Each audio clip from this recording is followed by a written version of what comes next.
Cinema শুরু হয় একটা নিউজ রিপোর্ট দিয়ে। সেখানে বলা হচ্ছে, পুষ্পা রাজ গুলি খেয়ে পালিয়ে গেছে। পুলিশ তাকে খুঁজে পাচ্ছে না, হয়তো সে মারা গেছে। এই রিপোর্ট দেখে সবাই ভাবে সব শেষ, কিন্তু আসল সত্যি জানে না কেউ। পুষ্পা মরেনি, সে গভীর জঙ্গলে লুকিয়ে আছে। সে চায় এখন সময় নিয়ে নতুন করে শক্তি নিয়ে ফিরে আসতে। এই সময় একটা ফ্ল্যাশব্যাক আসে, যেখানে দেখা যায় পুষ্পা আর ভানুয়ার সিং এর মাঝে প্রথম সিনেমার শেষের মুখোমুখি সংঘর্ষ।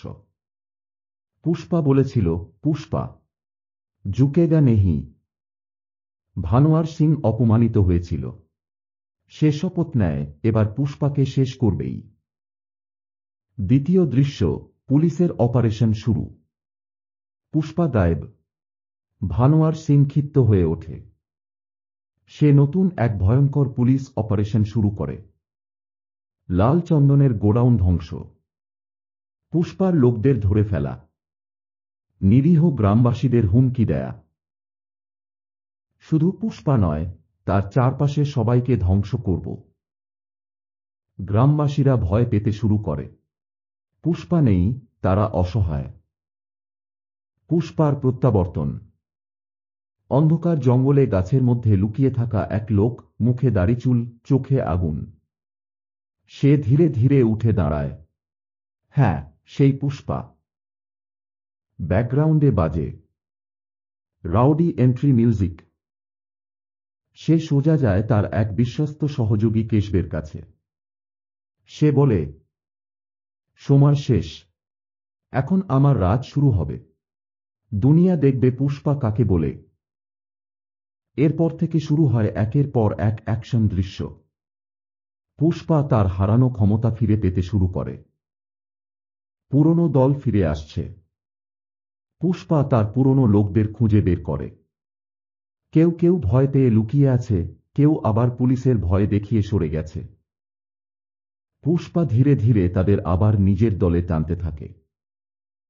সে বলে, আমি শুধু তোমাদের নেতা না, আমি তোমাদের ভাই।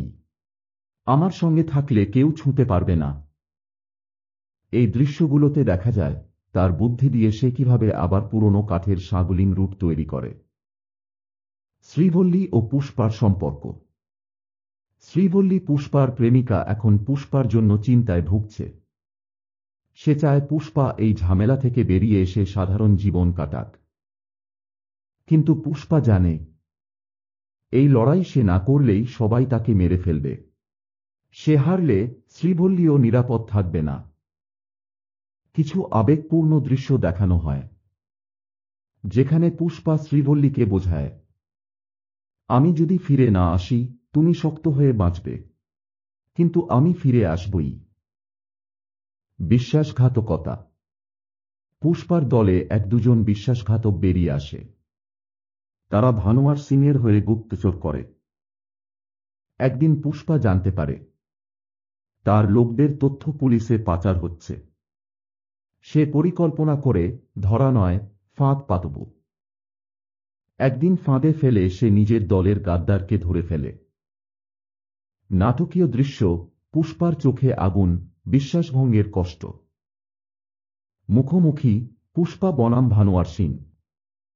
সবশেষে আসে বহু প্রতীক্ষিত মুখোমুখি লড়াই।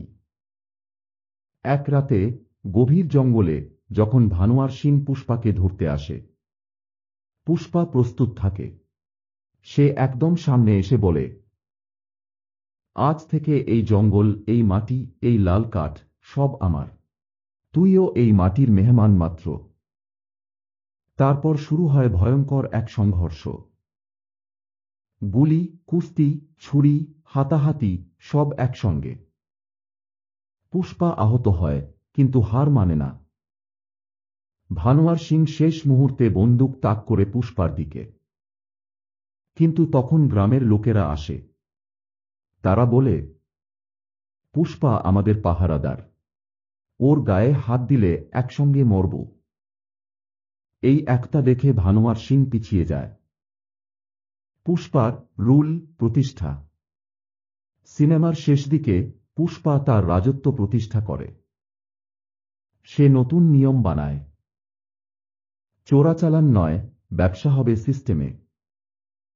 গরিবদের টাকা দেওয়া হবে, কেউ কষ্ট পাবে না। সে মন্দ লোকদের শিক্ষা দেয়। পুলিশ ও রাজনীতিবিদদের সঙ্গে বুদ্ধির খেলা খেলে। সে হয় জনতার নেতা, পুলিশ তাকে ধরতে পারে না, কারণ জনগণ তার পাশে।